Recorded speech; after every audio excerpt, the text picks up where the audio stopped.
Azərbaycan Respublikasının Nazirlər Kabinetinin iş və istirahət günlərinin yerlərinin dəyişdirilməsi haqqında qərarına əsasən 8 noyabr Zəfər günü və 9 noyabr Dövlət Bayrağı günü ilə əlaqədar olaraq 6 günlük iş həftəsi üzrə fəaliyyət göstərən təhsil müəssisələrində son iş günü 7 noyabr, bayramdan sonra ilk iş günü 11 noyabrdır.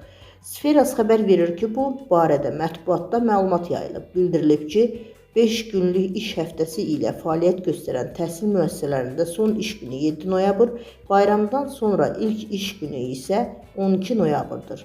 Bununla yanaşı qeyd edək ki, Nazirlər Kabinetinin ümumi təhsil müəssisələrində tədris ilinin müddətinin təsdiq edilməsi haqqında qərarına əsasən ümumi təhsil müəssisələrində 16-20 noyabr tarixləri payız tətilidir. Payız tətilindən sonra ilk dərs günü 21 noyabr tarixinə təsadüf edəcək.